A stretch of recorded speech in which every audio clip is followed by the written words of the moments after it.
Mics are working good?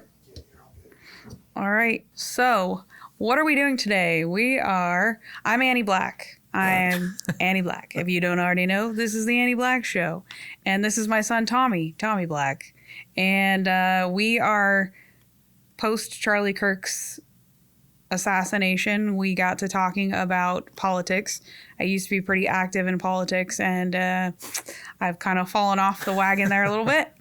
But yeah, I'll let you chime in on this when you start. But I would say our family's been very political as far as you can remember, probably. Yeah. And I think one theme of this show for me, anyways, it'll maybe be different for him, is that I'm unapologetically Christian. I'm unapologetically American. I love America. I love the military. I love police. I love fire. I love all those guys, nurses, doctors, love them all.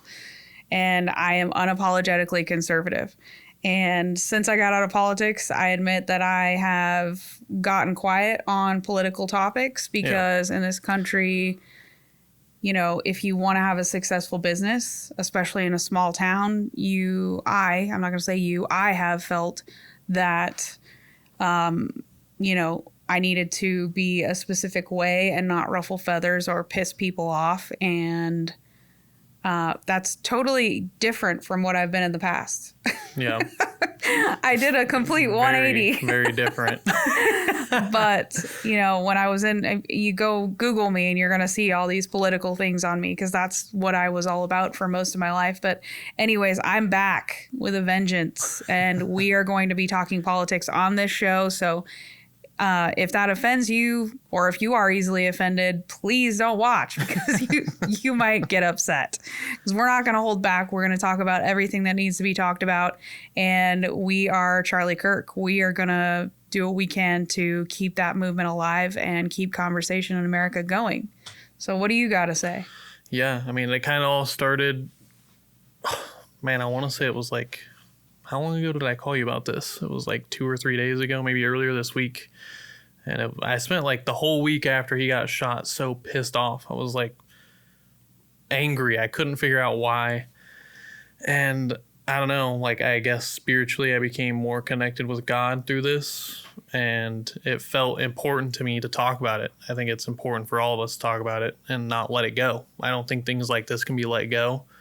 And the reason we are where we are right now is because we let things go. We just let things keep sliding and sliding and sliding. And I called her and I said, you know, I have a wild hair and I just want to get in front of a microphone and shake my fist and be mad, you know?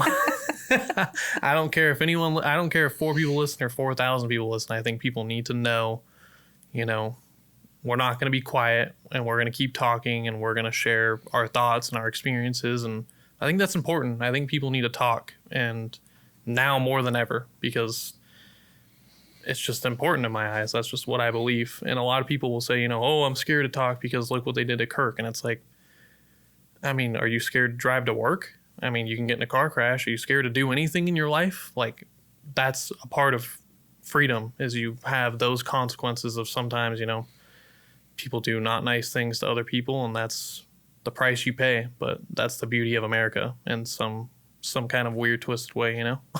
Right. You said something interesting the other day. You were like, you know, everyone's saying I am Charlie Kirk, but you were like, you know, they could do the same thing to me that they did to him, because you're always talking politics. I think it's just you were brought up that way.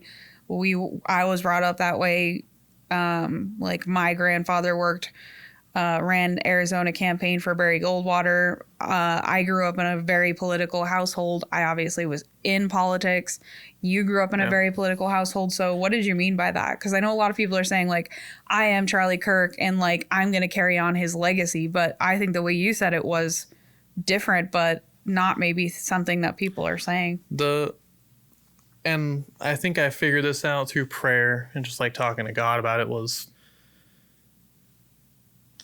something could happen to me and these people would celebrate. Something could happen to you and these people would celebrate. Something could happen to my brother and they would celebrate. And that's why I think when people say, oh, I am Charlie Kirk, that's corny. It's not, because it's true. Like, I know that personally, I'm probably more if you were to ask these people that think it's okay to shoot Charlie Kirk, they would probably think I'm more extreme than Charlie Kirk. Charlie Kirk was a moderate, and he was the only people that would he was the only person that would platform these people and talk to them, and wasn't even that like extreme. And I say extreme, like I don't believe that I'm extreme, but in the sense of what these people believe, I'm extreme. If I got shot, these people would celebrate. If you got shot, these people would celebrate. And that's the scary part. And that's why I realize now is not the time to back down. You know, we are Charlie Kirk, and I like the sentiment of that statement, but I think it's deeper than that. You know, I think that there's a huge divide right now, and now more than ever, people need to be talking and just figuring it out. And we all need to, I mean, it's scary, but that's why I feel so strongly about it. And I was talking to you, I was like, I don't know what my calling is. I don't know if it's like doing politics or this or that. To me, it's like, I just wanted to do something. And that's why I'm here today. I just want to do something. I want to talk to you. I want to talk to everybody about it. Yeah. I think that I'm really excited about your generation, especially the men in your generation, because, you know, we saw the voting, how your generation, basically, you're probably on the younger spectrum of that generation. You're 23. I'm about to be 45. So we also thought this would be an interesting concept for a show based on our age difference. Yeah. We're clearly not the same gender. And, you know, we believe there are two genders. We're not the same one. No more, no less. And so anyways, we thought that would be a cool topic, or like a cool show. But I'm excited for people your age, because I feel like, you guys have mastered the art of the troll. Yeah. And if you're not like, I'm not hip by any means or like cool, but if you're too old and you don't know what trolling is somehow, basically they get online or anywhere really, and they can talk trash to you and they never get upset. Their whole goal in trolling you is to piss you off and get you like, you know, because then they've won, which I think is like awesome. And in a way, I don't think that he was trying to piss people off, but I think Charlie Kirk had that same style. Like, he would talk to people and he could debate them. Be one of the most knowledgeable people I've ever heard of. I didn't know him, but I know of him and I watched a lot of his stuff. And B, he would never get mad. He would never, when people were talking to him, he could disarm them a little bit, I think, because they would be mad and they'd be coming at him. Yeah. But he would just come back with facts. He would never get fired up and get a tone. You know, some of us, myself included, we get a tone. But I think where I'm going with this is like your generation of people, you don't have that. You guys kind of, I think you got to drop the troll element a little bit. But, you know, that is a gift. You have to be able to talk to people in a way that like doesn't make them defensive, or they're never gonna get it. You're never gonna red pill them or whatever, as they say, right? I think it's a part of growing up on the internet, you know, like playing video games all the time and trash talking all the time. I mean, you as a young kid, I mean, it's probably, I don't recommend your young children play video games the way I did. Thank you. Good parent award right here. I had fun, but I mean, but I think that's a part of it, is like growing up on the internet. It's different than what everybody else had. I mean, you'd be playing video games and people, I mean, it was just, you learn to have thick skin. I mean, as a young kid, they can hear it in your voice and they're like, shut up, squeaker. And they're like yelling at you and stuff. And it's like, at first you're really bothered and you're like, man, this really bothers me. Why do these people keep like making fun of my voice? And then after years and years of being made fun of, you kind of are just like, everything's kind of a joke, you know? You can't be so serious all the time, so you just troll people and have fun with it. That's so how not being offended is like a muscle. You can work it out. Yeah. But sometimes I get offended. That's a part of life, you know? As much as I poke other people a lot, but if I get poked and you poke me enough, I will get a little upset. So I'm human. That's a part of life. But, for example, if you take him to a Niner game and they're losing and you make fun of his Niners, gonna get ugly. He's gonna get sad. Yeah. Tyler, I forget what happened, but Tyler was like, my brother, somebody called me and he was like, don't answer it, because people will call, like if my team's playing their team, they'll call me because they know it's the first thing they can do to just, how can I piss Tommy off? So it's my Achilles heel. If you want to get to my core, you can talk about the Niners, and that'll piss me off. But yeah, I think that you guys, that's one thing I'm excited about for your generation is you guys don't get offended about things for the most part, unless it's football related, apparently. And also, maybe it's like the video game thing and going back and forth with people, but it's quick and logical, right? It's not necessarily data or fact driven like Charlie would have been, but I feel like men of your age have very quick, rational thoughts. Like you guys can snap back with something that is pretty profound and like simple, and just the smartest people are the people that are able to take concepts and simplify them so anyone can understand them. And I think that your generation is really good at that. And, also like, I think that your generation is probably one of the most entrepreneurial generations that there has been, like less victim-y, more, maybe that was also the video game era, right? Where like, a lot of the kids from my generation wanted to be like athletes or basketball players or baseball players, but like it kind of transitioned with your generation into being like, I want to be a famous YouTuber. Yeah. And that became like a way to make money, which I think created an entrepreneurial kind of thing in your generation of people. I think the internet was such a good thing and a bad thing for kids my age growing up. I think that it was like really important that people got on there, and I don't know, like I think it's important to have people talk shit to you. I think that's a part of life.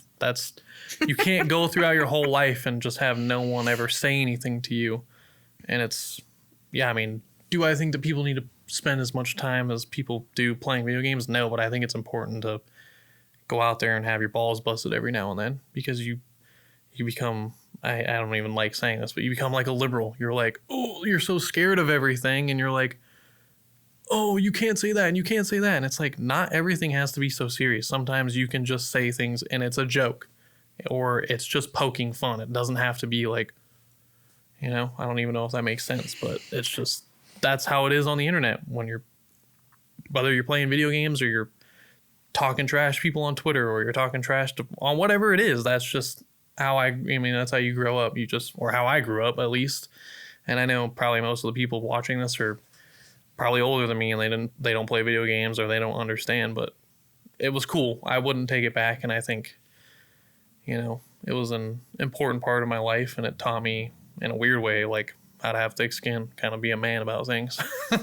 But maybe that's similar to, I'm not even like going to say these are similar things in experience, but maybe the atmosphere is similar to older generations being in the military or being in law enforcement or being in the workplace, where you could make fun of stuff. Like now we joke at the office, like, I'm calling HR, because it's usually me that's like saying something offensive and ridiculous, and there is no HR, because she is HR. I am HR. So, but maybe that's a thing, maybe that generation, the older generation, you could say stuff to people, even if it wasn't funny, even if it was just offensive. Like, you could be offensive, and that is okay, because anything can be offensive to anyone if they choose that it doesn't jive with what they believe, right? And that is the whole reason that someone shot Charlie Kirk, because Charlie Kirk went around and said things that I don't find offensive, but clearly lots of other people do. And that's the part that disturbed me the most, was that wasn't even offensive. It was reasoning and logic and numbers. That's what Charlie Kirk was he just was a Rolodex of like everything, literally everything, and they shot him. And it's like, what do you, that's, like I said, that's essentially why it struck a chord with me so much, was because these people, it's like, what do they think of me? And I don't know. The other thing that I think is so important is capturing kids that are my age to be a little more right leaning or vote more or get them to go out and vote more. And that's what Kirk was doing. But I think it's even more important now than ever. But something that kind of bothers a lot of kids my age, and I think a lot of why like kids my age are leaning right, but they don't really vote as much as they should, is because I feel like the right is very like, I don't even know how to explain it. Like, it's very traditional. And if they're very, very opinionated, like, oh, you watch football, like, that's for liberals. Or you like to listen to this music, that's for liberals. And it's not open. I think that we all need to do a better job. And I say all of us because, I mean, we need to be the same way towards liberals that are like, that see the death of Charlie Kirk and they go, wow, people are celebrating that. That's not a good thing. I think that we need to be more open and acceptable of things. Like, whether it's you watch football or you listen to music or you're a liberal or whatever it is, you need to be a little more accepting. And I know that sounds liberal and I know it sounds soft, but that's how you get people on your side, is you make them realize you're a human, you like normal human things, and not everything is so like, I don't like this because liberals, like, it's redundant. You can't live your whole life like that. He's talking about me. Like, we watch football and she's like, there's male cheerleaders. And it's like, can we just watch football? Like, this is why, like, sometimes people don't align with the things that we say because we're so, like, strongly opinionated and we won't let it go. And it's like, male cheerleaders, okay, that's fine. Like, I get it. It's ridiculous, but it's like, what are we gonna do? Yeah, but when is it not fine? When is it like not fine anymore? And I think, I mean, I feel like after seeing social media after Charlie got assassinated, it's like people just don't care. Like, seemed like there was some reserved people that wouldn't necessarily say how they felt about things, you know, like, I mean, I'm seeing stuff all the time that I'm like, holy crap, I can't believe someone's saying that on social media, like, about just all kinds of different topics. But it feels like people are not going to hold back anymore. Like, we'll probably kind of revert back into it somewhat, but in some aspects it feels like people are just like, the gloves are off. We can't keep being like, well, it's just that, you know. Like, I remember family members back in the day when they legalized gay marriage, and I was like, well, what's the big deal? And still I'm like, I don't know. Okay, fine. But there's always this slippery slope argument that's like, okay, you know, you legalize gay marriage, and 40 years later, I guess it hasn't even been 40 years. Now you have literal people that are selling shirts online about you can be you can be trans ageist or something like that, where like then you can have sex with kids. And like, I'm not saying that, you know, gay marriage is a direct result of that, but there were people back then saying, look, if you start letting the genie out of the bottle here, bad things are going to happen. And so I guess I would say, like, yeah, male cheerleader is not really that big of a deal, but it's the idea that they're shoving this stuff in our face. It's not enough to just like exist and you can have your rights and do your thing in your own bedroom the way you want to do it. But you have to put it in my face. You have to put it in my kid's face when we're on watching football on Sunday. And like, how do you explain that to your kid? Like, there's a dude cheerleader and it's not like a muscly guy that's throwing girls in the air like a freaking dude cheerleader. It's a guy cheerleader. Like, it's not enough to just exist and have your rights. It's like, you have to give us the middle finger while you're at it. Because I think it's like a middle ground though, because I agree. I saw a meme and it was right after Charlie Kirk died. It was, up here is just make us a cake for our wedding, even though we're gay, it's fine. And then all the way down here at the slope is, I killed Charlie Kirk because he's a fascist. So I understand it. Like, I get that it starts here and then it goes here. But I think that there's give and go a little bit. Like, you can, here's a little here, but we're not doing this. Like, it needs to be more stern. Male cheerleaders, like, do I think it's ridiculous? Absolutely. Do I think it's, I don't know. Like, it doesn't affect my day. But when it becomes a problem is when people need to, like, you can have this, but that's it. You know, you can have male cheerleaders, but we don't need you like showering with my daughter. You're a man. So, yeah, I mean, I get the slippery slope thing, but it's all about finding middle ground. That's the most important thing that I've ever realized. Anybody that I've ever red pilled, I mean, that term is like, I get it, but it's like, What's the term now? What would you call it? there's all sorts of different pills. People are like white pill, which is like happy, everything's going to be okay. And then there's black pill, which we're all going to die and liberals are taking over and they're going to kill us. And then I'm there's on that pill. black pill. See, that's the problem. Everybody's too black pilled. Everybody's so angry all the time. Sometimes you got to have a little white pill.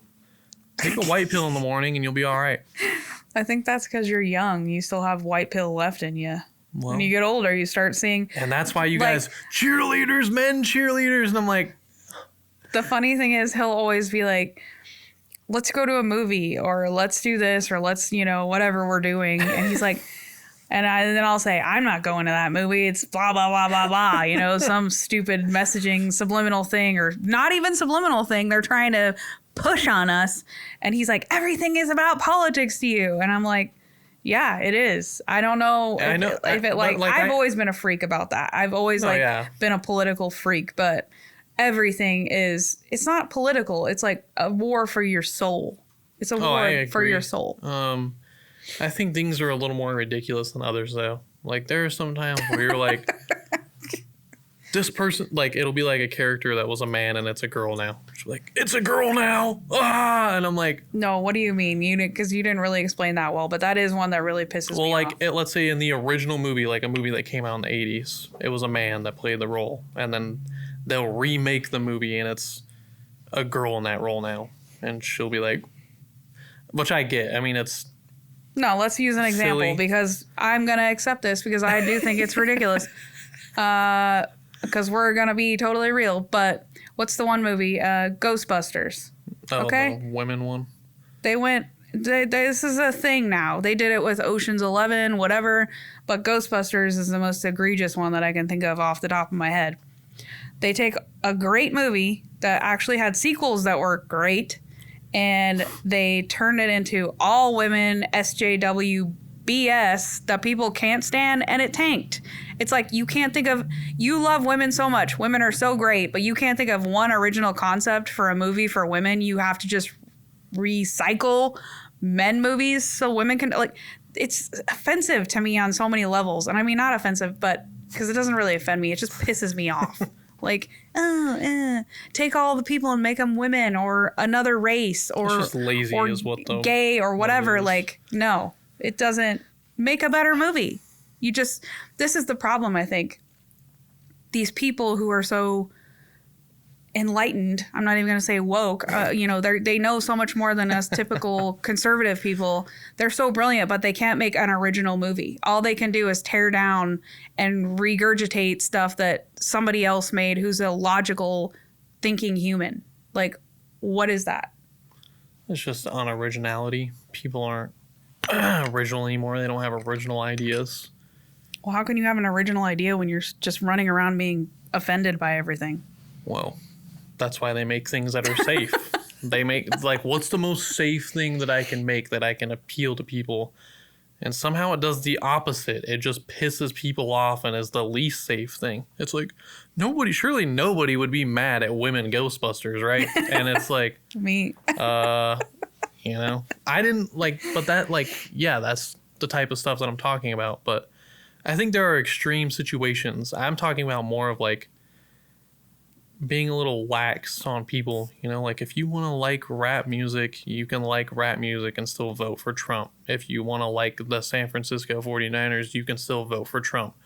I think it's there are some things that you can bust people's balls about, but I think trivial things like that, from what I understand from talking to people my age, is it drives them away, or it's they don't feel as inclined to be political because people are always busting their balls about the smallest things. You like football? And it's people have watched football people watch sports for thousands of years. I mean, go back to Rome when they were watching dudes fight lions in the Colosseum.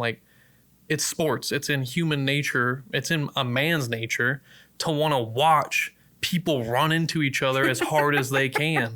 That, to me, is that's America. Like, let's run into each other and hurt our heads and like mess up our bodies. That's America, you know? But stop busting people's balls if they like football. It's like, who cares? But I mean, then yes, it's a slippery slope. But I think, you know, if then once they're like, oh, I believe that my son, who is a daughter now, should be able to shower with your daughter in the Locker room. in the locker room. It's like, then yeah, that's when it's like, what the hell are you talking about? I just think it's find common ground with people. You don't have to love football, but don't bust their balls about football. It's such a trivial thing, and that's what I mean. Seriously, I've talked to plenty of people. Obviously I talked to a lot of kids my age, and there was a friend that I had that was super liberal when I first met him. Super, super liberal. And I mean, it was like one day I was just sitting there, and because he's Mexican, and I was like, do you know what's going on at the border? And he's like, no. This was 2018, 2019, and I mean, I showed him videos. This is what's happening. And I think people just don't know. I think they just take everything that's said on the internet at face value. It's like the Charlie Kirk thing where they're like, he said he doesn't believe in empathy. And it's like, you're not even quoting the whole quote. And that's the problem, is people don't know the whole story. You have to know the whole story. And when I showed him that, and it was just like watching him, his mouth was open, his eyes were wide. This was happening right now. It's like, yeah, it was when they were busing thousands and thousands and thousands of people in all the time. It was like prime Biden era. And ever since that day, I would say he leans a little more right on things. And it's just about finding common ground with people. Me personally, I've always found that easy, and I know for some people it's not. I know it's not easy at all.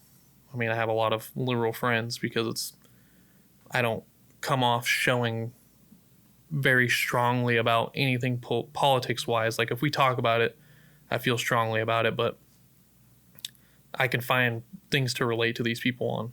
And I think that's why it's okay to be a little liberal sometimes and like football and like average Joe things, because that's what average Joe people like. Right. Well, that was like the theme of Charlie Kirk's entire program, right? Like, you meet people where they're at. You go to the places where the liberals are at, which was college campuses. Yeah. He went to the people where I've been in politics for a long time, and basically everyone I know that's in the conservative movement is like, don't even waste your time on kids, because we'll get them when they turn 45, or we'll get them when they turn 50, or we'll get them whenever they start making money and paying taxes. And but that point, Charlie Kirk, late. It's too late at that point, because those are the same people that will come in and they'll buy a candy bar and they're like, a candy bar is $1 now. And it's like, yeah, because you guys aren't proactive about capturing kids at this point in time. To me, a candy bar at $1 is normal. To these people, it was 25 cents 30, 40 years ago. But you don't care to relate to us or try to figure out how to get us onto your side. You're just like you said, we'll figure it out when we get to that point. It's like, you can't. At that point, it's too late. What are you going to do? These people this is years and years and years of programming that these people go through. It's not like, oh, you're born and you think that it's okay that Charlie Kirk got shot. That's something you're taught. It's the same thing with anything in life. You're taught these things. You don't just, oh, Charlie Kirk got shot. That's not human nature I mean, you know that, but I think it needs to be stated. That's not human nature. And these people are being brainwashed daily, and it's kind of scary. But, sorry, go ahead. No, I agree. I mean, obviously we can't send people my age in to talk to kids that are your age, because we don't necessarily understand those generational things, right? That's just the way it goes. That's why the Turning Point organization was so successful, I think, because when he started it, he was 18. He never, in a way, I feel like, because he never went to college, because he was like a young guy when he got into that movement, he probably never lost that mentality of being able to understand and relate to what those kids were thinking. And you can't change someone's heart and mind if you can't relate to them, if you can't get on their level and connect. When I would go door knocking when I was running for any position, the main thing that I would try to do is find something that we could connect on. And then when you can connect with someone on something,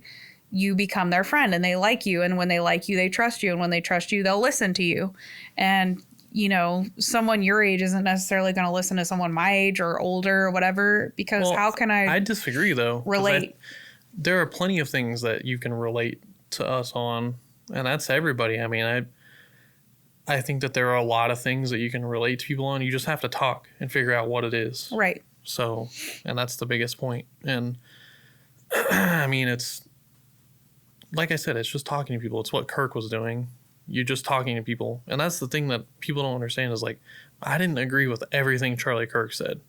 I wasn't, like, Charlie Kirk's #1 fan. I will never claim that. Oh, just be honest. You didn't like Charlie Kirk. I didn't really. I mean, I didn't like him. He started out liking him, then he didn't like him. Yeah. And then when all this happened, I think you came back around, not necessarily to his message, but with a gratitude for what he was doing. Yeah, I mean, you can be mad, and I'm just as guilty as everybody else about shaking their fist at the sky. And it was like, this guy's going around and saying stuff that I don't always believe in.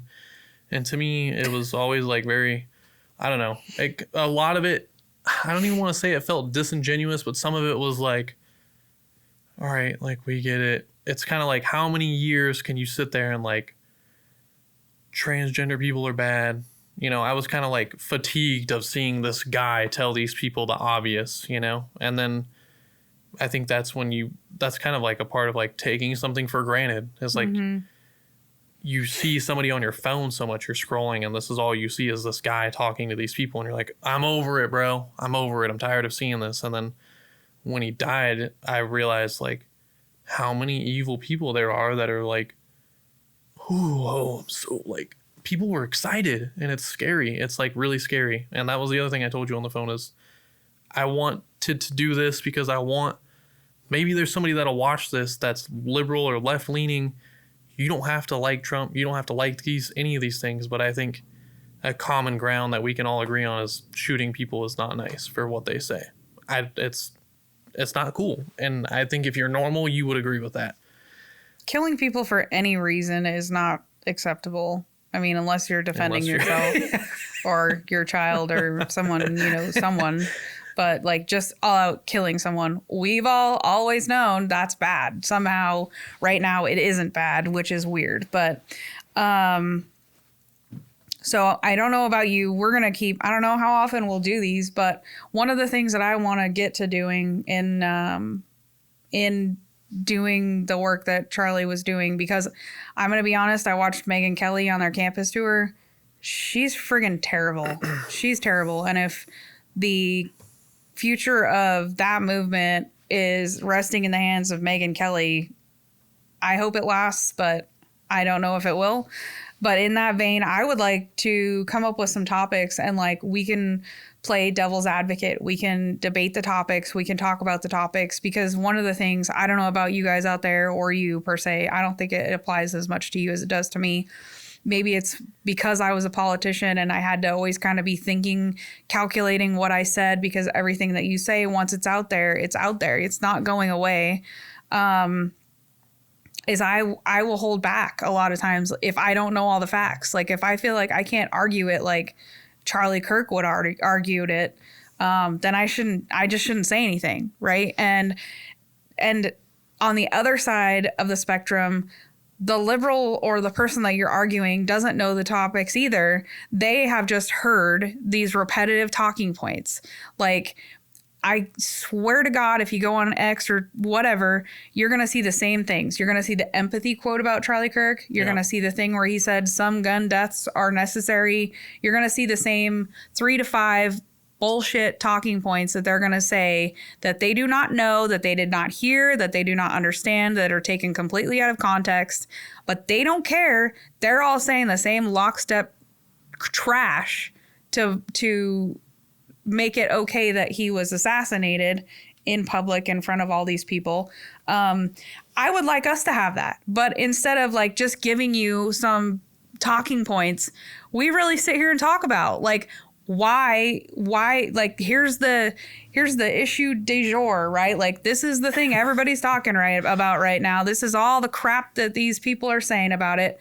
Let's debate it. Let's talk about the real facts and like educate ourselves so we can go educate other people, because we can't have a debate if we don't know the facts and we don't feel confident. I can't anyways. I haven't been able to do that. So maybe in us doing that on some topics, other people will see that and they'll be empowered and educated to go out and do it, because we have to do that. Like, we have to start pushing back in an intelligent way that isn't based on anger with other people that aren't on our side.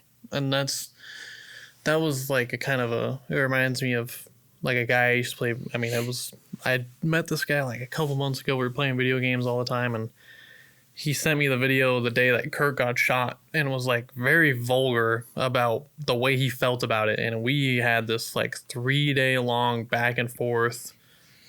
And eventually it got to a point to where I was just like, I asked him, and he has never responded. I said, do you think it's acceptable to shoot Charlie Kirk? And he was like, well, I don't think that Charlie Kirk was the best of guy. And is it sad that he got shot? Yeah, but I think that he kind of deserved it. And I was like, well, then that's what you think of me. Do you think that I deserve to be shot? Am I a Nazi or a bigot or a racist or any?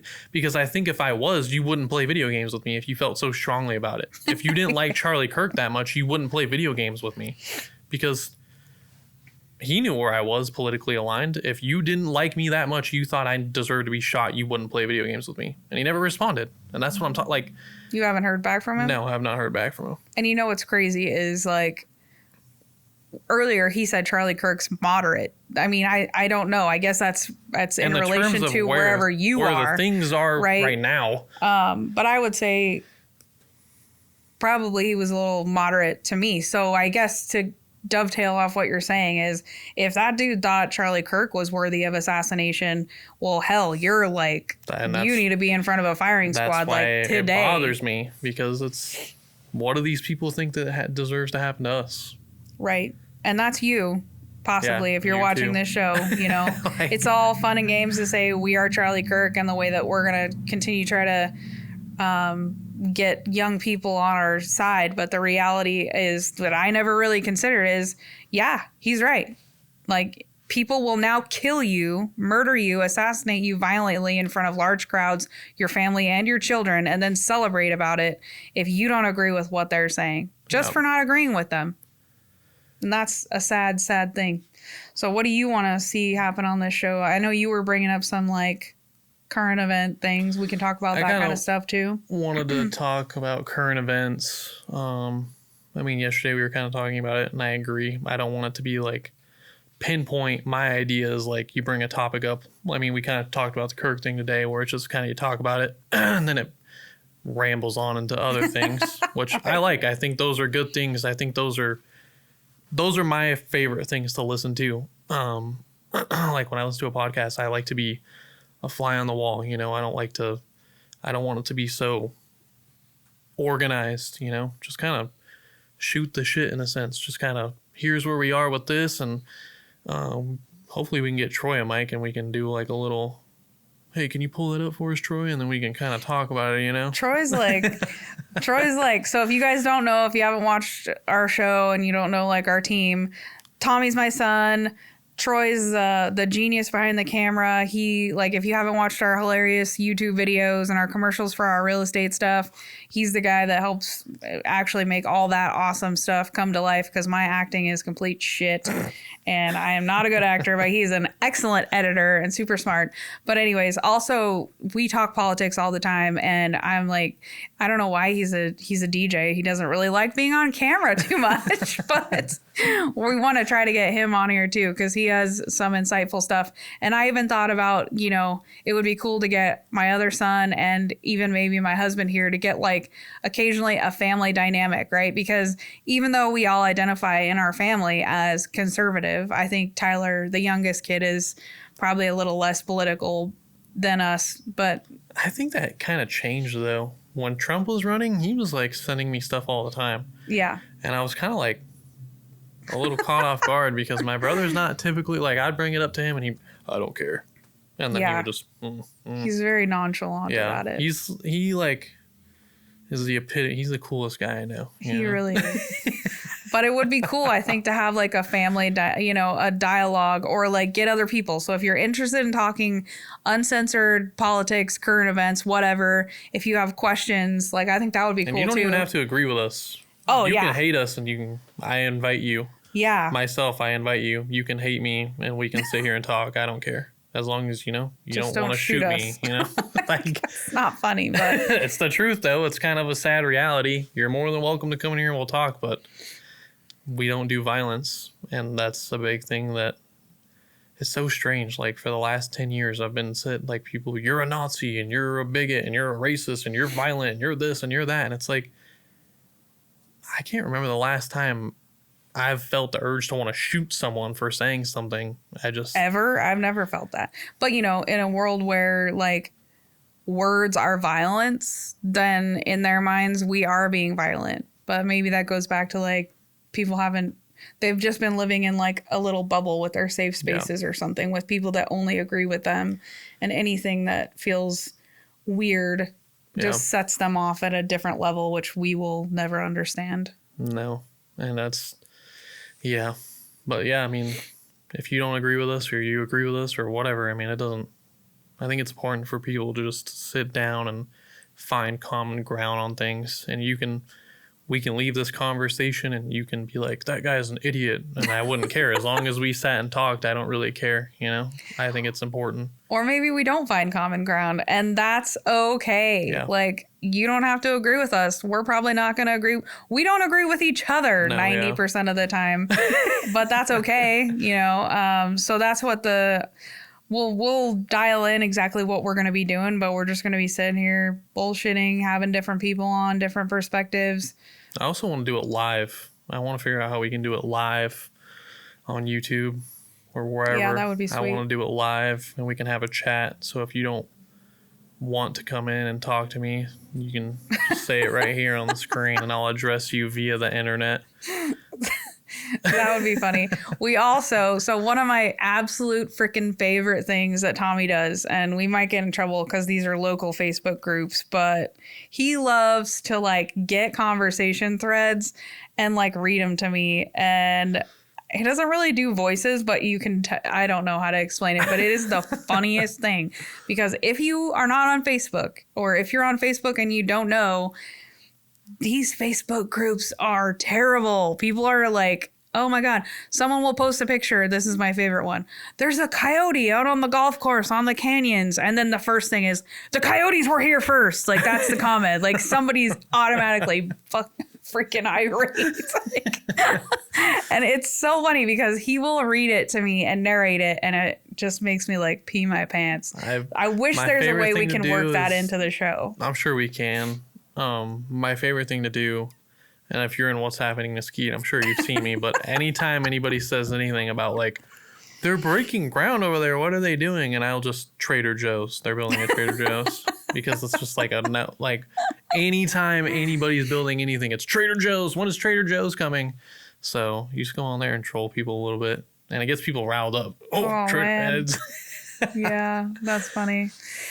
So we'll do some of that. But yeah, if you guys have any ideas, or we're just going to roll with it and see what we feel like that day. But to me, I really would like to at least pick a topic, like at least every once in a while, where it's like a thing that, we feel strongly about, and talk about it and formulate educated opinions and arguments, and help people to go out there and be Charlie Kirk. There's also nothing wrong with being wrong. I've realized that in the entirety of since, how long has it been since Kirk got shot? In the last 2 weeks, I realized that it's okay to be wrong. And that was like one of the things when I was messaging that guy. He was like, well, I didn't see you upset when that representative in Minnesota got shot and killed and assassinated. And I was like, I didn't know that happened. And that's how you diffuse anything, is I didn't know that happened. I'm wrong. I'm not wrong, but I'm not educated. There's nothing wrong with not knowing something or being wrong. And would you have been upset about it if you found that out? Right. I don't know the political affiliation of the girl Irina that was on the freaking train that got stabbed. They had a picture of her in her room, and we don't know if that was her room, but she, could have been somebody else's. But the point is, who cares? Like, I don't give a rat's ass if she voted for. Well, I don't know if she even could vote because she was here as a refugee, right? Yeah. But she could have voted for Obama, and I still would have thought that situation was jacked up. Yeah. Doesn't matter. Yeah. You don't deserve to be sitting on a train getting stabbed by some psychotic person that's been let out of prison 14 times. And it's happened in our community. Like, there was that cop that lived in Moapa that was driving home from Vegas, and this idiot who had already been arrested several times for being drunk and high and driving down the wrong side of the interstate head on, kills this guy. Like, why the hell? Had kids, had a wife. I mean, it's like, and that's the thing, is those things don't ever get talked about. And that's kind of what made me, like, not happy, but it's like, I'm glad that people are talking about what happened to that girl, because it's important. That type of stuff happens all the time. And especially to, like, white people. It happens to white people, and it's not a big deal. But if the roles were reversed, I saw an AI picture of it, and it was like a black girl was sitting there, and she's like, it was the picture of that girl, but instead they turned all the people around her white and her black, and it was like, what would that message even send? That would be plastered everywhere if that was the case, if that was what happened. And people just need to talk about that stuff more. You need to, like, stop being scared, and you need to be opinionated, and you need to, I mean, don't go out and say wrong things on purpose and die on the hill of you being wrong, even though you could be wrong. But be outspoken. Don't be afraid, because that's what these people want. They want you to be afraid, and you need to not be afraid. Right. And then, so I think you're right. Like, walking around on eggshells, like, take, for example, the guy, the last guy that shot up the ICE facility. The first thing they say is, he's a white guy. Therefore, if it's a white guy, he must be MAGA. He must be a Republican. He was shooting up illegal aliens, like, in an ICE facility. And it's like, for all we know, which it most likely was, someone trying to shoot the ICE guys and shot the immigrants. But it's like, racism has become such an over freaking hyped up thing that it just looms over me. I mean, there's times where I've felt like I couldn't say things because, you're just not, you'll be accused of being a racist. And it's like, but that's how they get us. Because we won't say anything back. I mean, you will. I will. I don't care. I mean, you can say whatever you want. You can call me whatever. I mean, it does not matter. I do not care. Maybe that's my downfall, is I don't care. And I get a little reckless sometimes. But I think it's, at a certain extent, it's okay. I mean, to be honest and truthful about things, that's the way life is. I mean, you can't, it's the same way with the slippery slope when we were talking about it earlier, where it's like you give them gay wedding cakes, and then now we're here at Charlie Kirk getting shot. Well, I'm scared to be called a racist, and now what's next, So stop. I encourage everybody to not be afraid. I mean, what are these people going to do? Call your employer? I think a lot of people are secretly on your side, and nothing will happen to you. And it needs to stop being a secret. It needs to stop being like I agree with you, John. He's kind of an idiot. I think what you said is okay. Like, stop doing that. Like, you need to be, that's the problem, is that's why people are scared, because nobody wants to speak out and say anything. Nobody wants to back up their friend. I've spent countless hours going on the internet and seeing what people have said about my mom when she was running in politics. And it was like, I wanted to say things. And, on that point, it's like, whatever, she's a politician, people are going to say things. But it's like, feel strongly enough about your neighbor or your family or your mom or your dad or whoever it is that you want to stick up for them. People need to realize they're not alone. And that's right. That's important. And if you're worried about retribution, I know that it does happen. Like, tons of people got fired from their jobs over the Charlie Kirk, like, celebrating over him getting assassinated. I don't actually agree 100% with that. I don't know. To me, that one is a tough line to walk, because I believe in freedom of speech, even hate speech, even speech that I think is disgusting and deplorable. I believe in protecting free speech. However, how do you get over, and maybe we can talk about this next time, but how do you get over the free speech is good, but at some point, like when it just keeps getting parroted to these people and it turns into a narrative that then justifies someone getting murdered, free speech turns into someone getting physically harmed. And that is what caused that. That is what caused that. People saying things, the news saying things, social media saying things. And then the next thing you know, you're Hitler and I'm Hitler. And we would all justifiably want to kill Hitler, right? If you make us Hitler, well, you can justify murdering us. And it's like, how do you believe wholeheartedly in free and even hate speech, but not get to the point where people are justifying your speech being a reason to murder you? Well, I think that there's definitely grounds for certain things. You know, I think that, and maybe this is extreme and I don't really care, but I think these people that celebrate that type of things, they need to be not within our society. They don't need to be. I don't associate with those people. I refuse to. I mean, it was like last night I was telling you, and like I'm not going to say the lady's name or anything, but I got into it with somebody on Facebook, and I go to her page. And I mean, just looking at her page, I knew what kind of person she was. Just from her profile picture, I was like, I know what kind of person this is. It's not funny. And it's well, sad. it is. It's pretty true. sad. I mean, you look. I was like, I know what kind of person this is. So I responded to her and I said, I have nothing to say to you. You know, I don't want to interact with you because I have nothing to say to you. And you throw around the term white supremacy with ease. And it just wasn't enough for this lady. She had to know why I didn't want to talk to her. And I told her straight up, I said, because you are the type of people why Charlie Kirk got shot. Because you go around calling people Nazis and white supremacists and all these things. And it's like, that's dangerous. I hate to even say that because it sounds so dumb, but it is dangerous because these people obviously take it to heart. They really do think you are a Nazi. They really do think you are a white supremacist. You don't have to be in somebody's yard burning a cross. You don't have to be wearing an armband with a swastika. You just wearing a red hat that says "Make America Great Again" is Nazism, apparently. I don't like, and that's the problem is, I used to think like you shouldn't call people Nazis because then like true Nazism loses its power.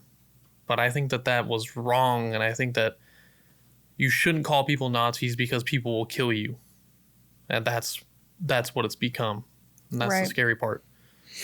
Well, maybe, you know, just like the Second Amendment, there's going to be times when you can't give up your right to protect yourself and your family because you want to be safe. And by thinking you can take guns away from everyone, you will be safe, because you might be able to, if you could magically snap your fingers and get rid of all the guns, there's a knife and if some psychopath wants to kill you, they will find a way to kill you. So maybe, you know, we just have to look at free speech and where it's going now as we look at the Second Amendment. As Charlie, you know, as people have said, like in having a right, just like driving a car and having a drunk driver kill you. In anything that you do, there's a risk, there's an inherent risk. But I'm not willing to give up the First Amendment just so that somebody doesn't call me a Nazi and I don't get assassinated. You know, it's not worth it. If those are the trade-offs,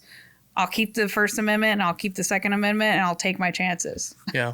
And I'll ask anybody that disagrees with us or thinks that, what Charlie Kirk said about guns, and sometimes there needs to be gun deaths and that's the price you pay. I'm asking you, if you could ask Charlie Kirk one last thing before he died and he knew that was going to happen to him, do you think he would have changed his stance on that?